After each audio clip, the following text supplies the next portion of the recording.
Olá a todos e a todas. Nós vamos iniciar hoje a nossa disciplina de controle social e transparência pública. E eu preparei uma apresentação porque eu acho que ela organiza melhor os nossos pensamentos. Então, nesta primeira parte, nós vamos trabalhar os conceitos e os elementos de políticas públicas. Um pouco de teoria para a gente ter uma lente, um olhar para olhar a nossa realidade. E vamos apresentar também um método de análise que leva em consideração os atores, os instrumentos, os espaços de deliberação e as estruturas de uma política pública.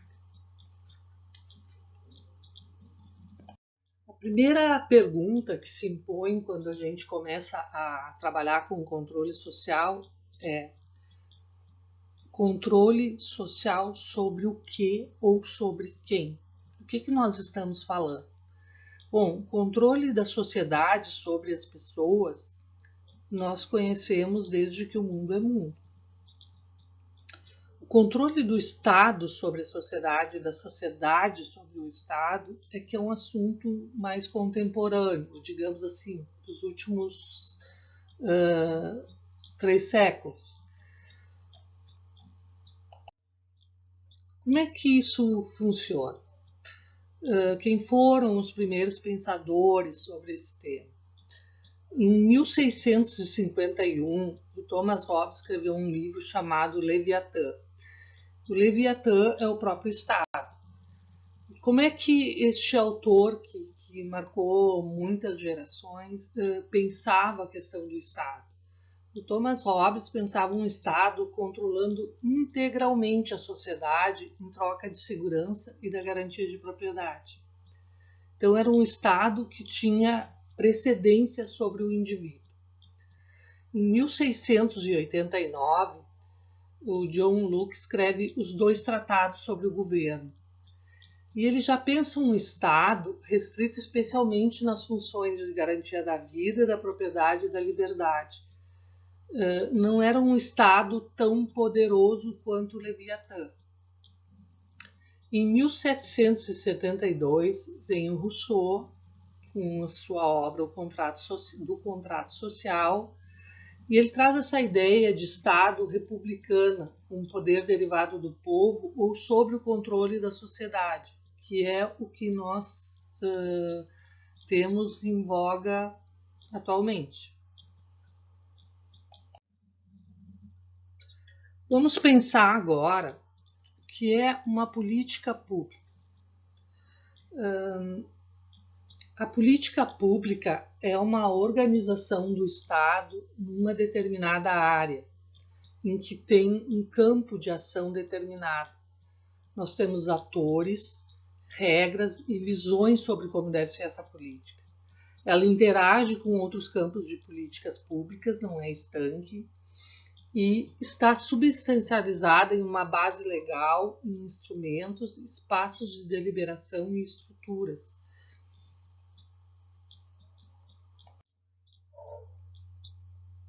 Como é que nós podemos pensar isso a partir de uma teoria? Nós temos vários alunos nesse curso que são das políticas públicas, então eles sabem que existem várias teorias para análise de política pública. Eu, pessoalmente, adoto a teoria do Fligstein e McAdam, que é a teoria dos campos de ação estratégica, porque eu acho ela mais adequada para a análise no Brasil. Ela me responde de forma muito simples as categorias de análise que podem explicar a realidade brasileira. Então, como é que esses 2 autores propõem a análise? Primeiro, a política pública se define em campos. Esses campos não é assim uma definição precisa, mas é um campo de atuação que se sobrepõe a outros campos de políticas públicas.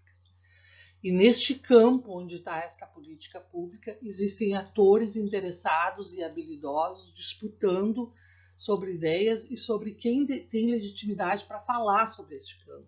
Então, por exemplo, pensem no campo da saúde. Quem é que pode falar no campo da saúde? São os médicos, os enfermeiros, praticamente todos os profissionais da saúde, as indústrias farmacêuticas, a Anvisa, que controla as medicações, o governo, grupos interessados em medicações mais naturais. Então, vocês pensem em tudo que envolver os hospitais e clínicas, até os planos de previdência têm interesse no campo da saúde. Então, é esse conjunto de atores interessados, quer dizer, eles têm alguma coisa a ver com este campo, e habilidosos que disputam sobre ideias e sobre quem pode dizer sobre a política neste campo. Esses atores, eles não têm peso e poder e capacidade de mobilização igual. Então, tu tem neste campo, tu tem atores dominantes, que é aqueles que estão, vamos dizer assim, ganhando a disputa sobre a política, e tu tem atores desafiantes, que são aqueles que estão, em tese, minoritários, disputando uma visão de mundo sobre aquela política, mas que não necessariamente têm as capacidades e os instrumentos para fazer valer o seu ponto de vista. E essa ação dos atores sociais neste campo da política pública, ela é orientada pelo que os autores denominam de função existencial do social. É mais ou menos um sentido da vida, como é que eu construo o significado de forma coletiva sobre como deve ser esta política. E ele tem a ver, ele liga a nossa questão prática, material, o nosso cotidiano de vida, a uma visão existencial, uma visão de mundo.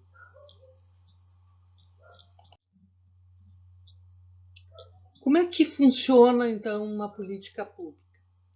Ela tem uma fase que se chama de emergência da agenda. Eu tenho uma determinada situação que, para mim, é exemplar nesse sentido da emergência de uma agenda. Nossos alunos do Rio Grande do Sul vão lembrar do incêndio na Boate Kiss. Naquele momento, quando morreram 200 jovens num incêndio numa casa noturna, imediatamente entrou na agenda das políticas públicas as políticas de controle e combate de incêndio em ambientes públicos. E no Rio Grande do Sul, por exemplo, diversas cidades se mobilizaram para fazer uma legislação e para fazer um acompanhamento dessa política de controle de incêndios em ambientes públicos. Então, assim, a emergência da agenda, ela depende de vários fatores. Há coisas importantes que nunca aparecem na nossa agenda. Ou há políticas que são decididas, mas tu não percebe esta agenda sendo colocada de forma perceptível por todos os grupos sociais. Depois da emergência da agenda, esses atores habilidosos, eles se apresentam com soluções e vão fazer a disputa no campo dessas soluções. Em diversos momentos dessa disputa no campo, há uma tomada de decisão. Quando essa decisão é tomada, é feita a implementação dessa política. Então, de forma ideal, é assim que segue o caminho de uma política pública. Tem uma emergência de uma agenda, depois vem a apresentação das soluções pelos atores no campo, tem disputas, tem uma tomada de decisão, uma implementação. Aí daí termina esse ciclo de forma definitiva? Não, porque é uma disputa constante no campo. Uma tomada de decisão hoje, ela pode ser alterada em um outro momento, até por essa dinâmica do campo das disputas. Esses autores também dizem que toda a política pública, ela tem uma unidade de governança no campo.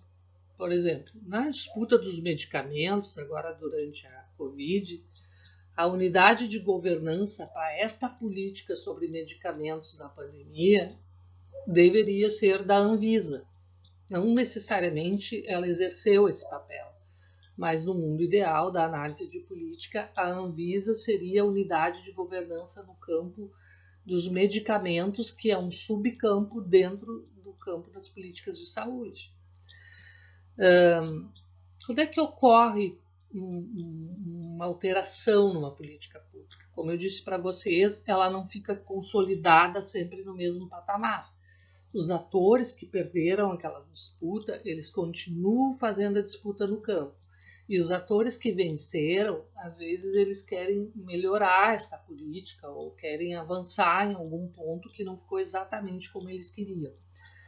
Então, isso pode acontecer, por exemplo, quando há uma mudança desestabilizadora. E aí vem um episódio de disputa. E neste momento, tu tem a disputa dentro do campo e dos campos que se relacionam com essa política. Por exemplo, a pandemia foi uma mudança desestabilizadora a nível mundial, em diversas políticas, não só no campo da saúde, mas no campo econômico, no campo ambiental, porque muitos estudos apontam que as pandemias vêm de um desequilíbrio ambiental. Enfim, é importante que vocês entendam que o campo, quando ele sofre um choque, por exemplo, foi o caso da Boate Kiss, quando morreram 200 jovens, é o caso da pandemia agora, ou quando há uma eleição de um governo que é radicalmente contra as ideias do governo que estava antes, tu tem uma mudança desestabilizadora nos campos. E neste momento há a disputa. E essa disputa ela dura um determinado tempo até que venha um novo equilíbrio no campo. E esta dinâmica continua enquanto existir essa política pública. Vamos pensar agora como é que é essa dinâmica relacional entre campos das políticas públicas. Tu tem, por exemplo, vamos pegar agora o nosso caso do controle social. Tu tem uma política fiscal, onde lá dentro tem um subcampo chamado educação fiscal. Depois nós vamos conversar um pouquinho sobre educação fiscal, mas nesse momento eu quero trabalhar a dependência ou interdependência dos campos. E tu tem uma política de combate à corrupção.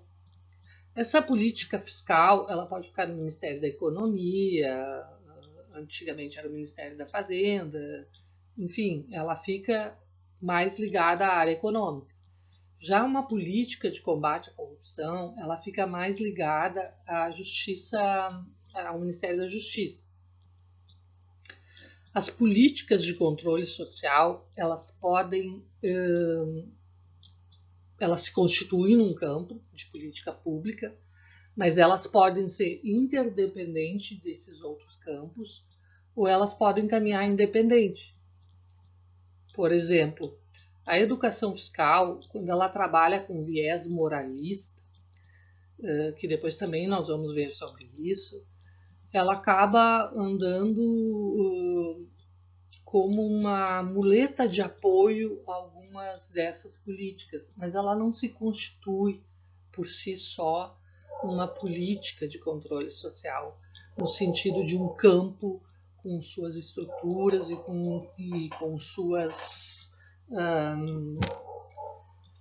diretrizes estabelecidas. Então, é importante a gente saber que, dependendo de quem está no governo, ou dependendo de qual orientação da política, esses campos podem se conversar ou não.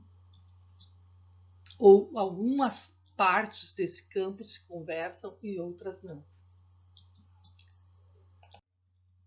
Vamos pensar num exemplo que está na mídia agora, então fica fácil para vocês ouvindo as notícias ou dando uma procurada no Google entender melhor isso.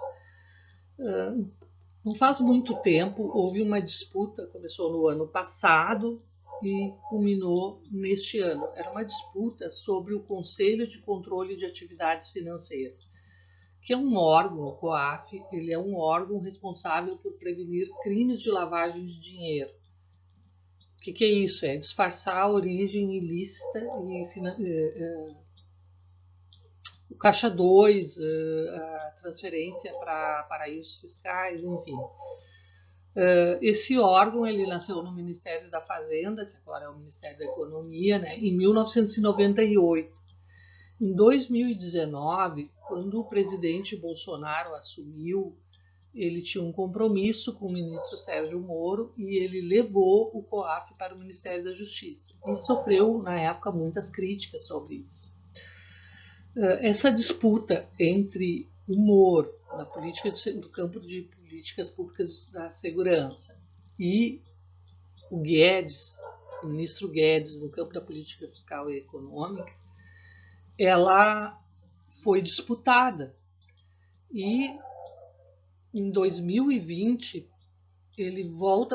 o COAF volta para o Ministério da Economia. Isso, inclusive, foi um dos motivos da insatisfação do ministro Moro com o presidente Bolsonaro. Então, isso é para mostrar para vocês como uma política pública, seus instrumentos ou um determinado campo de atuação dessa política, ele é disputado e ele, inclusive, pode ser realocado em outro campo de política pública, dependendo da força dos atores que estão envolvidos nessa disputa.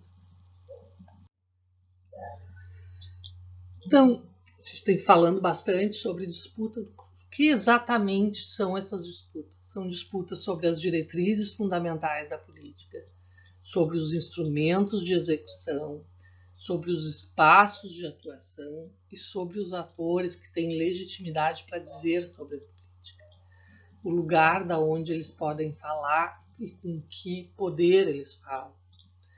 E isso tudo é determinado pelo contexto histórico, social e político, porque é esse contexto que determina a possibilidade ou não de uma pauta consolidar.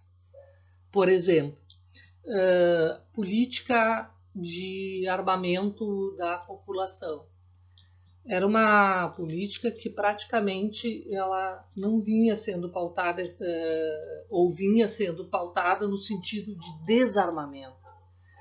No momento em que há a eleição de um novo governo, esse contexto histórico, social e político permite a possibilidade dessa pauta não só ser colocada, como ser apoiada e estar se consolidando.